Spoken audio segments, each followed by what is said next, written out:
几回平，看罢了古今多少事。英雄莫问出身，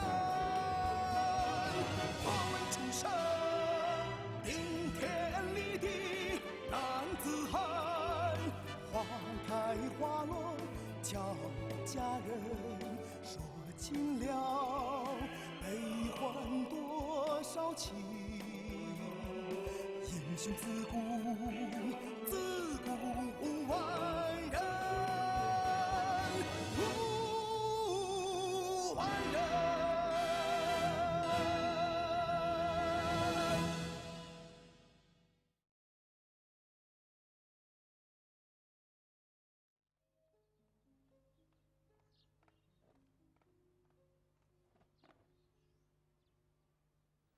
天勋，你这是怎么了？父亲，究竟谁是您的亲生儿子？是我呀，还是朱元璋啊？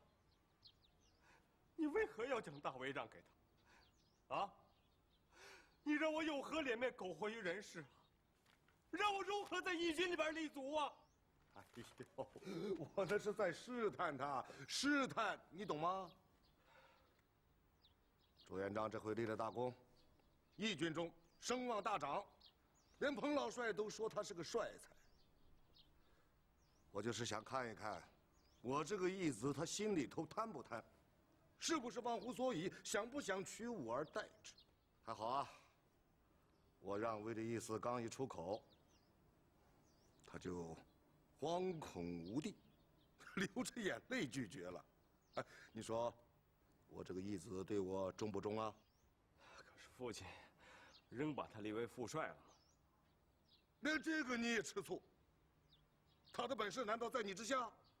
是，这朱元璋确实有过人之处。起来吧，起来吧，起来说话。哎呀，好了好了，我仍然有一个担心。说吧。你可以让朱元璋出去发展，但是万万不可给他拨几千精兵啊！为什么呀？你想想，像朱元璋这种人，不可能久居人下呀。几千兵马足以使他割地自立，占山为王了。真到了那一天，他也许就用不着副帅您了。所以说，朱元璋对您再忠诚，你也对他有所制约，有所提防。你万万不可给他几千精锐兵马，而是应该给他一些老弱，让他能够自立，但是却不能称雄。如此一来，他仍然离不开父亲，仍然得时刻仰仗父亲的力量。您说呢？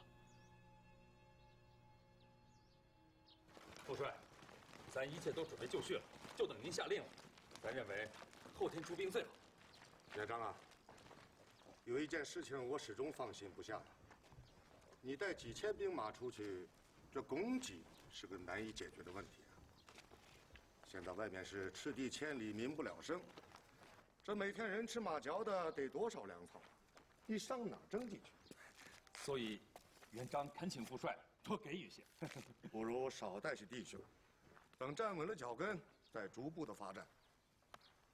那副帅想给咱多少人马500，饼子营你可以全带走。饼子营，副帅，那饼子营都是些老弱，万一遇到这情况，我们无法应付啊。他们不是老弱，而是老营。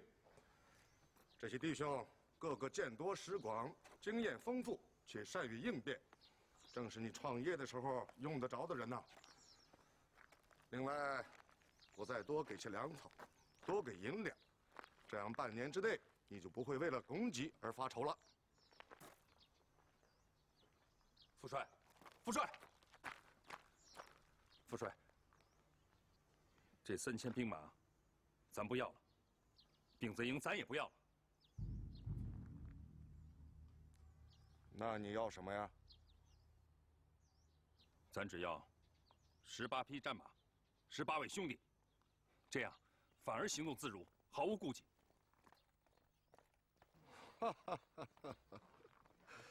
你这是气话。不，副帅，我没有说气话。这我都写好了，您看。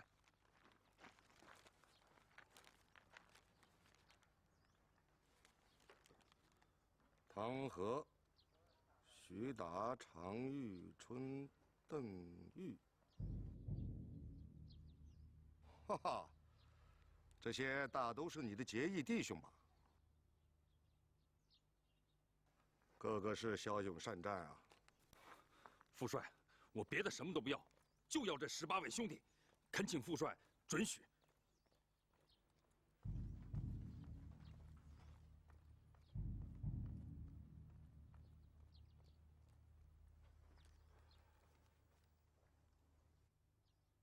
好，就冲你这种雄心，这种眼力，我都给你。谢父帅。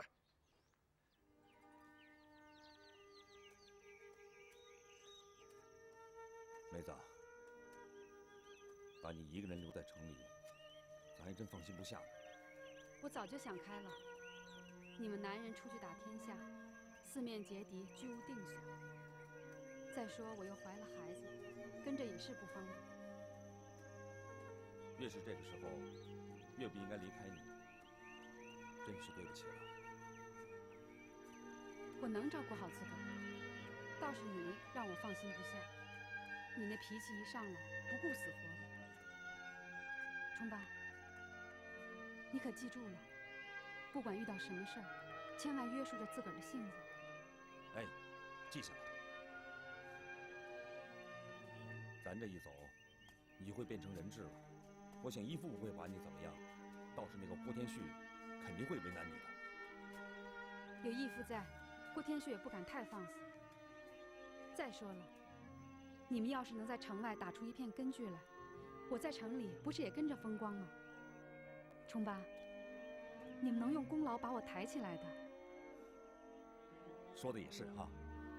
这次你们这18条汉子出去了，绝不能灰头土脸的回来，一定得打出一片业绩来。我最大的业绩啊，就是娶了你，要不然我现在还是个马夫呢。那是，要不我嫁你干嘛？我没眼力呀。妹子，你好好的，把咱马给生下来，等哥带着姑爷回来以后，再一包抱俩。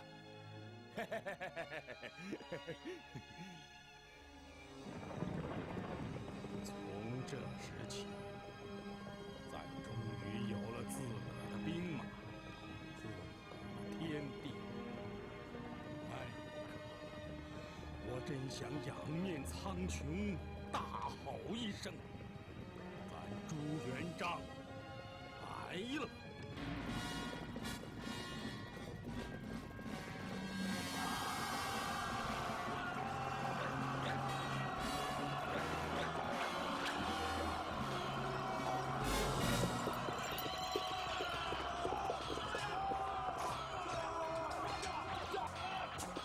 先生，哪位先生尊姓大名啊？老朽李善长，在下朱元璋。这是我们大帅。如今大帅多了，遍地都是，说老朽无礼。驾！你这老不死的，竟敢如此无礼！我宰了你！哎，别，随他去吧。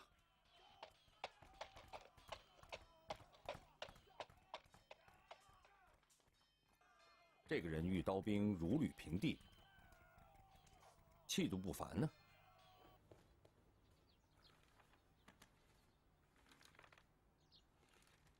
今日开讲本纪第8，高祖。高祖者，沛丰邑中杨岭人，刘氏，字季。父曰太公，母曰刘骜。刘骜常栖于大泽之滨，梦与神日。时时雷电晦明，太公往日。则见蛟龙卧于其上，一而有韵，随产高祖。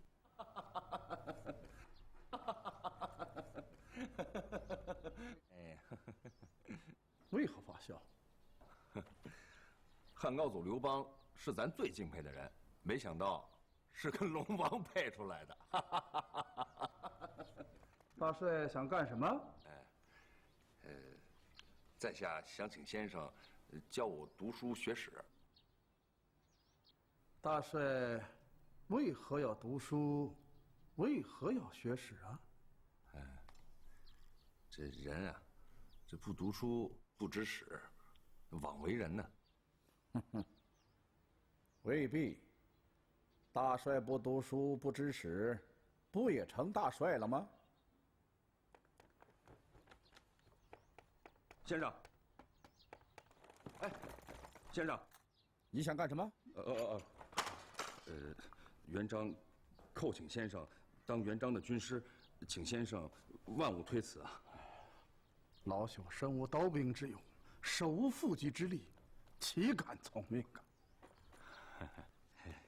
咱早就打听清楚了，先生您是这定远城里的第一大才子，上知天文，下晓地理，博古通今，神机妙算。就是现在这世道实在是太乱了，所以先生不得不以教书为生。哎，刚才我看见先生骑着毛驴从刀兵中走过，独来独往的，不以生死为意，在下十分的钦佩啊。哎，先生，咱起兵不久，就想为天下的百姓打出一个太平世界来，但是所知浅陋，兵马薄弱，难以成大业。元璋恳请先生相助。凭你，也想给天下百姓打出一片太平世界？对，咱肯定行。那好，远了不说，大帅能否先给定远百姓一点点太平呢？您说怎么给？听说大帅把定远官仓拿下了。没错，6000担粮食。定远百姓已经断粮半年多了，敢请大帅能否拿出3000担粮食赠与全县百姓？老夫粗粗算下来，每人可分得3斤白米，这样一来，全城的男女老少就能吃顿太平饭了。先生，这可是咱义军的军粮啊！你知道吗？如今这1担粮食是30两白银呐。咱这下一步招兵买马，全靠这批军粮了。这3000担是不是多了点？看来大帅是舍不得呀。大帅的太平世界，也不过是3斤。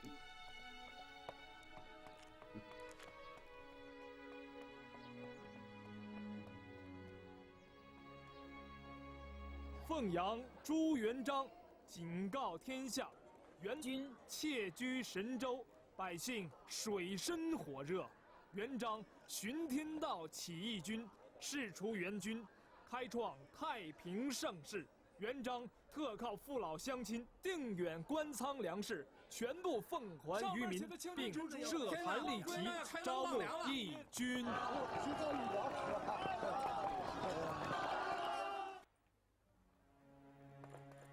元璋以为，要在这乱世之中有立足之地，开创大业，首先就要建立一支新型的义军。这军要从何开始啊？就要从立规矩开始。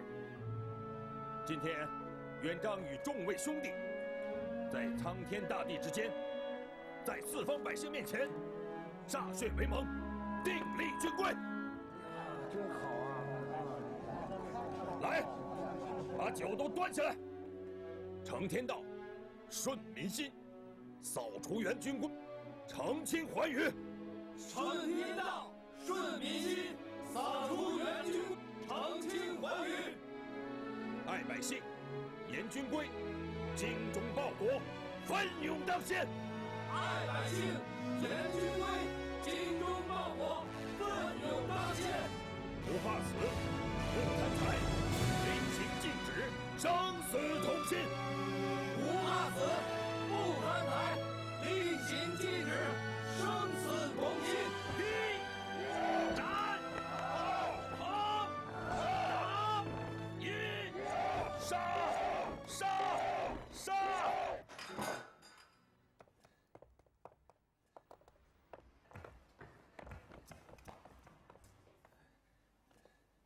元璋来晚了，请先生恕罪。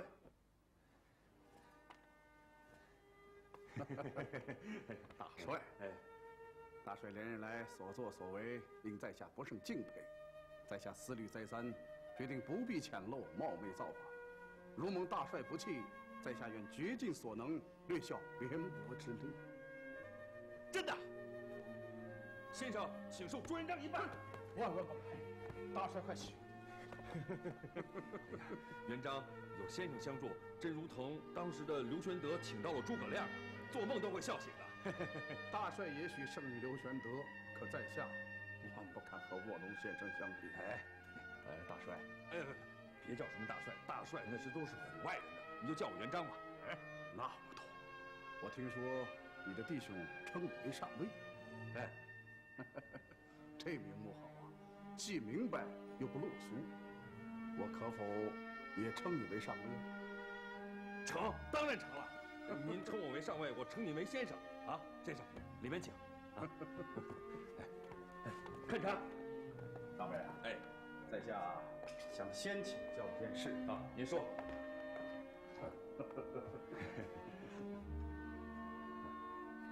破城之后，我曾劝你拨出一半粮食舍给百姓，你舍不得。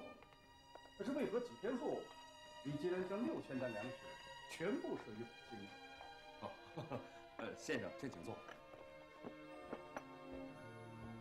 我来。不瞒先生说呀，当时我没有明白您的深意。说句实话，我这心里啊，还真有点舍不得。那天晚上，我彻夜未眠，直到黎明时分，我才恍然领悟。先生让我放粮，其实是想让我争取民心。上尉是聪明过人，一点即透。这个当今世上，各种名目的大帅，可谓是俯拾皆是，数不胜数。他们呢，拥兵自重的不少，可真正得民心的却不多。上尉刚刚起兵，重在造势。什么是势？在下以为，最大的声势，就暗藏在老百姓的心中。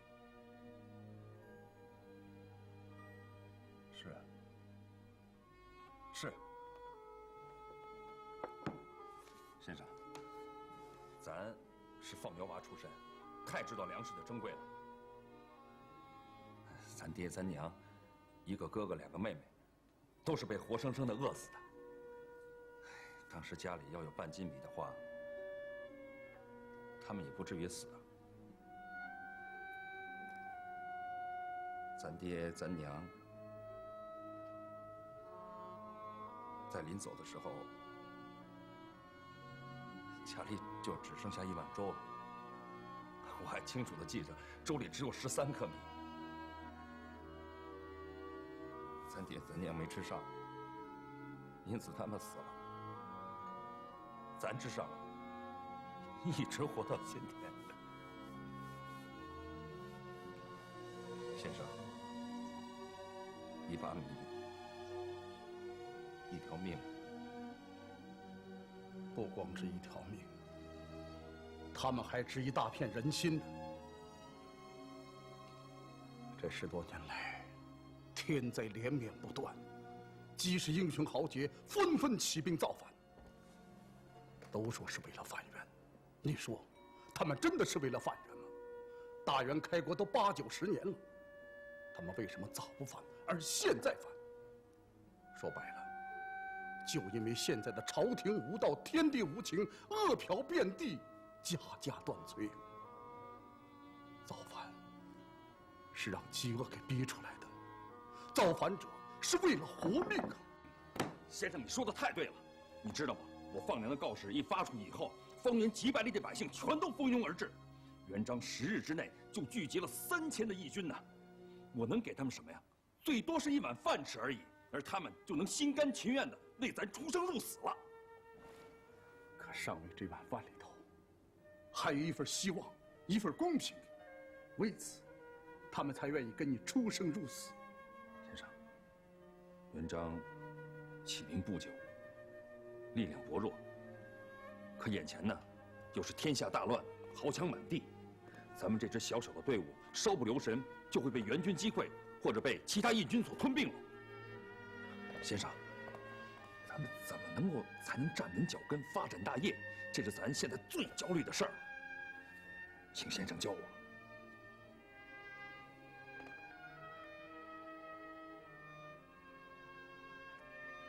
我有3句话，9个字，奉送上尉。快说。高筑墙，广积粮，缓称王。高筑墙，广积粮，缓称王。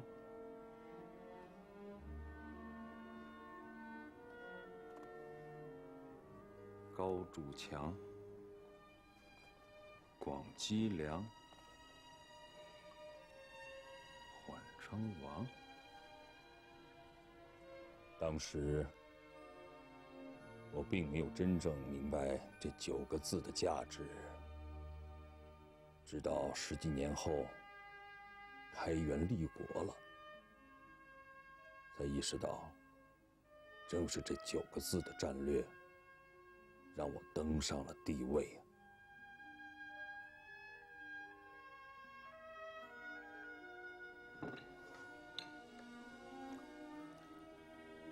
所谓高筑墙，就是脚下有一块根据地，背后有一座城池，等站稳了脚跟，再徐图发展。万不可朝秦暮楚，志大才疏，今日连甲打乙，明日又头柄相盯。表面上看是东征西讨壮大声势，其实已坠入流寇一路了。先生说的实在是太对了。这些义军们呢，整天你争我斗，分分合合的，力量全使在内耗上，元璋早就有切骨之痛。所谓广积粮，就是积蓄力量，尤其是粮草、兵马、军械。不会积蓄者，吃一口少一口，打一仗少一批；而会积蓄者，则能让地里的庄稼再生长出庄稼来，让手里的兵马再繁衍出兵马来。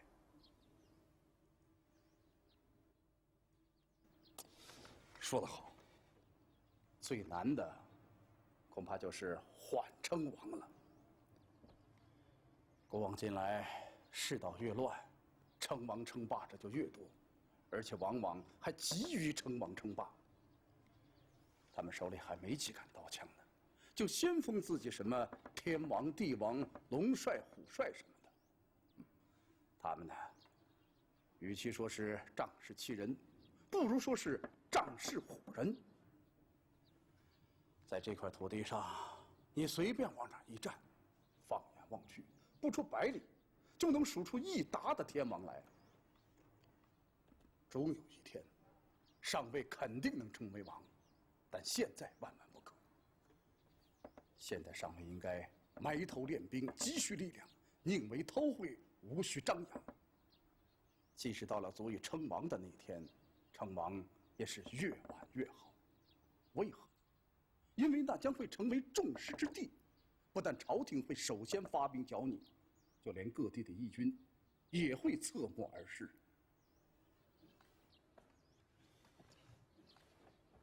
元璋记住了。再说一遍：高筑墙，广积粮，缓称王。有此3者，上尉定能以小见大，从弱到强，最终一统天下。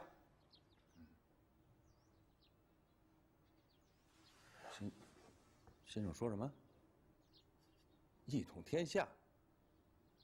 我没那么大野心。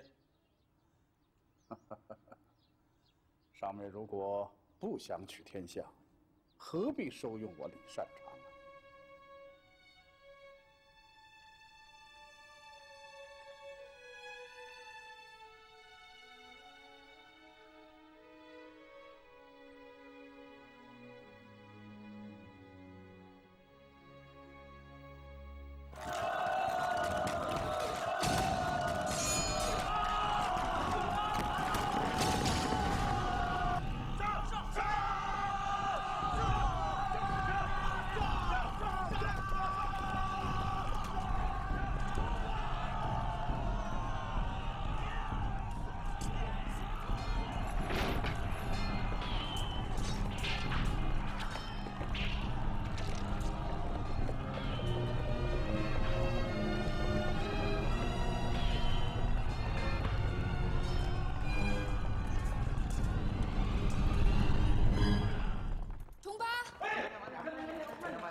妹子，你不是在侯楼城吗？你咋来了啊？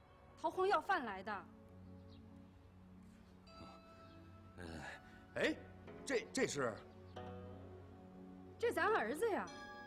儿子，真的！来，给我！哎呦，哎，妹子，你看，哎，他冲我笑的，哎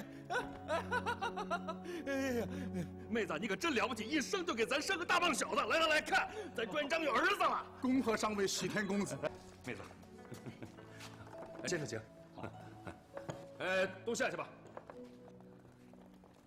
妹子，到底出啥事儿了？元军调集了10万兵马，突然攻打亳州城，险些破城。虽然后来被打退了，但义军兄弟伤亡惨重，连彭怀王都战死了。那我义父呢？义父没事儿，可他的部下伤亡过半。现在亳州城里断草断粮，一片混乱，没吃没喝的。我实在是过不下去了，所以带着孩子找你来了。亳州城群龙无首，这恐怕要再起争端了。不是恐怕，我看是必起争端。为何？元军刚刚败退，孙德崖就率领大军进了亳州城，他直接住进了彭府，号称自己就是怀王，还说要统领亳州义军呢。哦，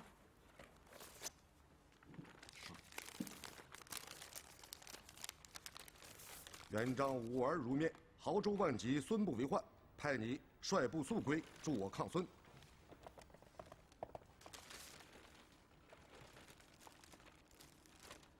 先生，你看，上尉，夫人连日来受累了，可否先让夫人歇息用餐呢？哦，对，妹子，你先下去歇息，我这就来啊。哎，来人呐，伺候夫人。看来我要举兵打回亳州城去了。上尉，在下以为万万不可呀！为何？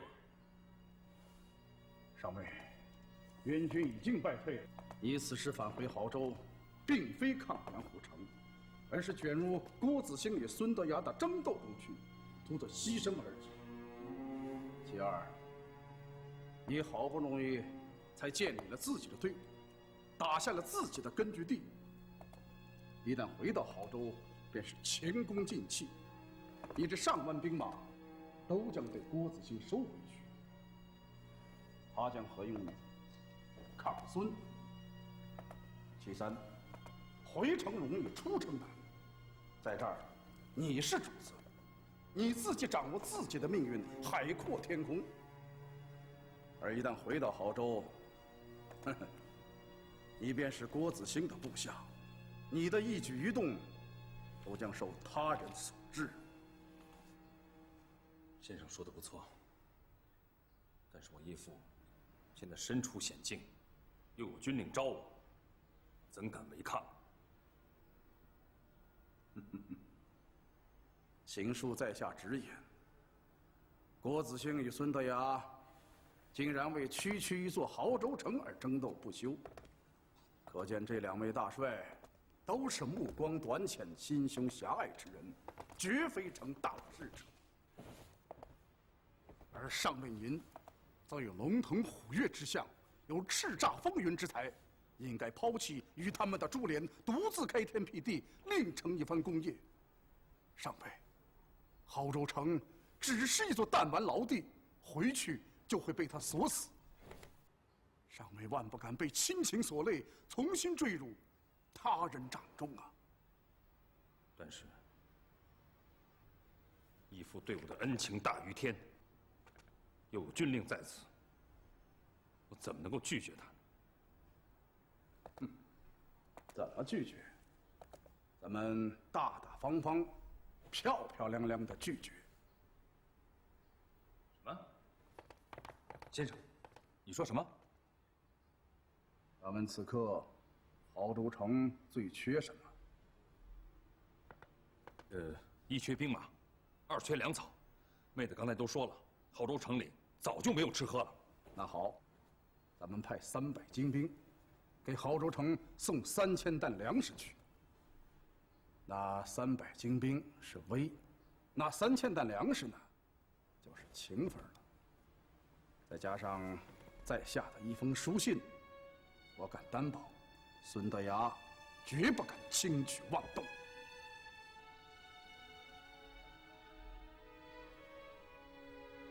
好，太好了！什么？副帅，孙德雅的几千士兵把帅府围得水泄不通啊，既不让进也不让出。你听，皇上，他们现在开始进攻帅府了吗？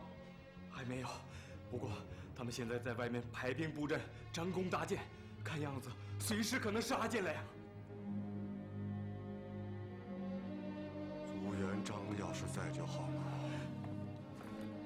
已经攒下了2万兵马，可他为什么迟迟不来相救啊？什么？到这时候你还惦记他？我早就说过，那个王八蛋，他一旦成了气候，他根本就不会认你这个副帅。利用了你，他又抛弃你，恨不得你被孙德雅灭了，他自己成大帅呢。胡说！朱元璋他不会负我。副帅，朱元璋他不会来救我，绝对不会。禀大帅，外面来了一匹人马，好像是朱元璋的部队。朱元璋，跟我来！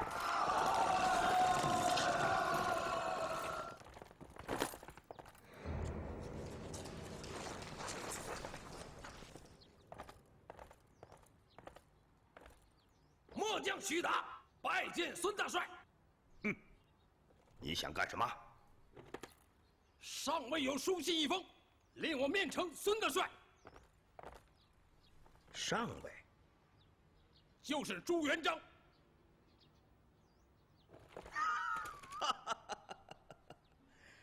如今朱元璋也是一方枭雄了，叫个什么不好，偏叫个上尉。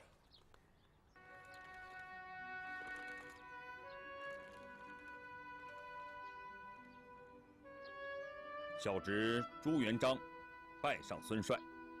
闻亳州被袭，断粮日久，军心混乱，特遣徐达押运3000担粮食奉上，以应所需。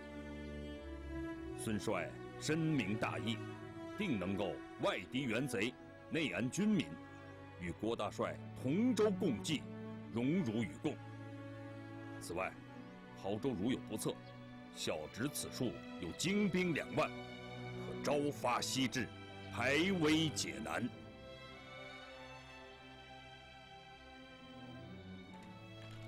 粮食呢？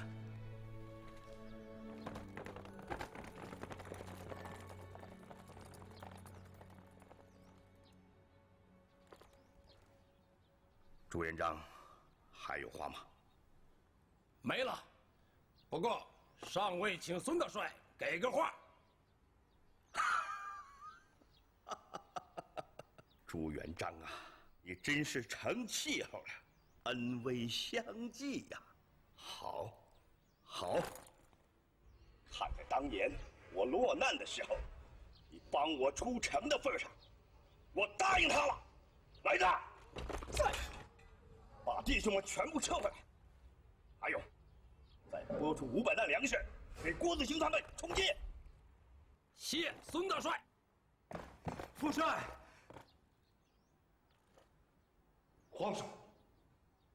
副帅，孙部退军了，他们的人撤得一个也不剩啊。为什么撤军？到底发生了什么事？我听说朱元璋来人了，姓孙的这才答应退的兵。我早就说过嘛，朱元璋他是我的义子，他是绝不会负我的。元璋呢？元璋，副帅，那姓朱的自己并没有来，而且他的人也不是来帮我们的，而是给那个姓孙的送粮食来了，足足3000担呢。姓孙的肯定是收了他的粮食，这才答应退的兵。您还不明白吗？这朱元璋和孙德崖早就有勾结，他们在串通一气呀。你还记得吗？孙德崖被赶出亳州的时候，朱元璋送了他足足有80里地，他们俩谈些什么，那只有天知道。副帅啊，您太善良了，被他利用，被他给蒙住了。还有，他能认你为义父，他难道就不能暗地里再认孙德崖为义父吗？他自己就不能当义父吗？我听说他在楚阳招兵买马，四立门户，光干儿子就认了10几个呀，比义父您的义子还多好几倍呢。他自己早都当上义父了，还会把你这个义父放在眼里？副帅，副帅。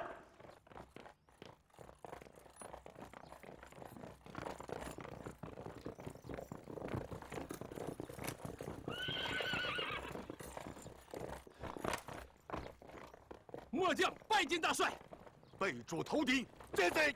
不，大帅，不是这样的，我们是想给我滚开！哎，副帅，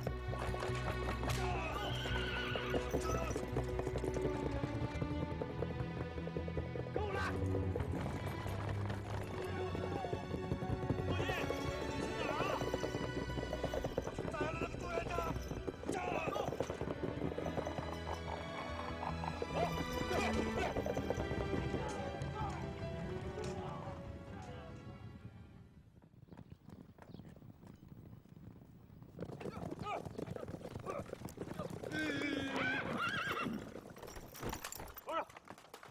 义父，你怎么来了？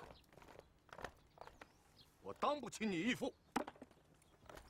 大帅，您穿上这副战甲，跟托塔李天王似的，威不可挡。真的？不是吗？您这副战甲，比郭大帅可威风多了。当然是了。义父，朱大帅不但比郭大帅神气，而且要背主弑父，独掌乾坤的。义父，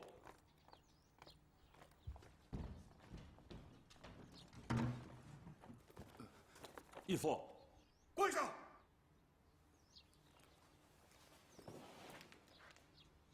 滚！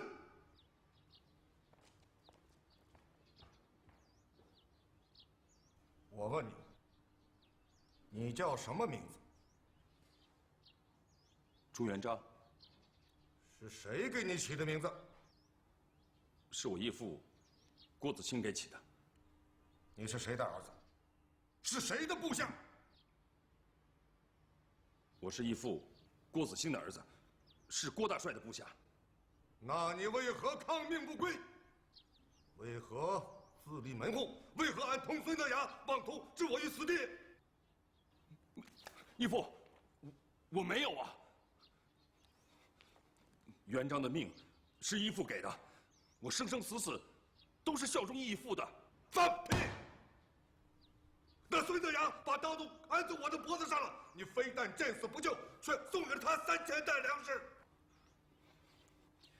义父，我送粮食给孙德崖，那是为了救您呐。元璋一直以为不管是郭帅、孙帅、彭帅、李帅，首先，咱们都是义军呐，都是手足兄弟。咱们的死敌只有一个，那就是大元朝廷。元璋一直以为咱们义军内部再也不能争权夺利了。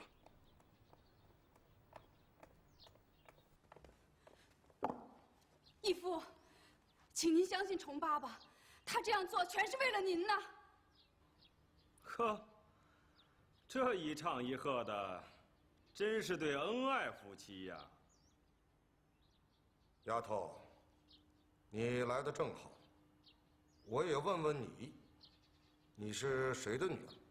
是谁把你许配给朱元璋的？我是义父郭子兴的女儿，是您把我许配给朱元璋的。那你心里向着谁？你听谁的话？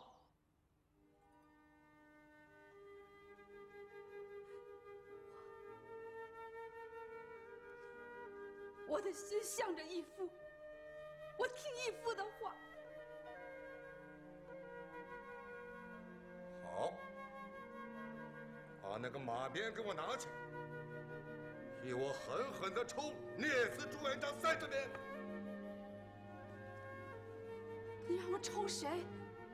妈，既然他是我的儿子，难道我就不能教训他吗？义父，我求您，您怎么能这样做呢？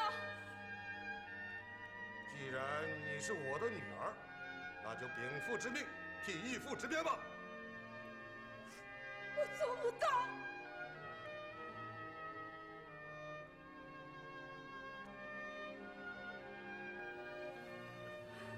妹子，帮哥把甲给卸下来。快！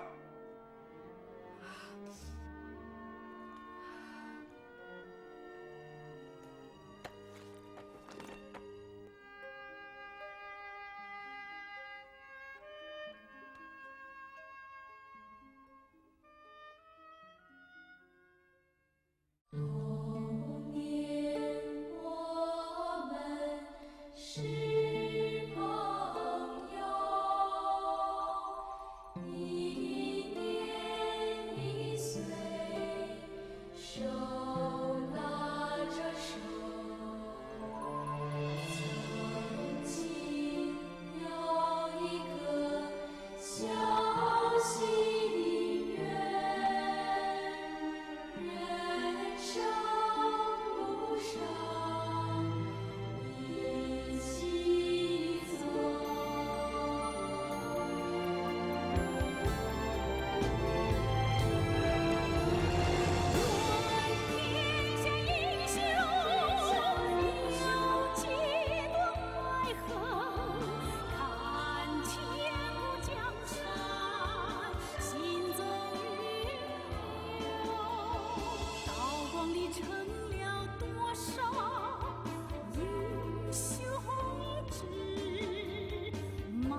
从今往后，我郭部上下所有兵马，皆与先生共掌。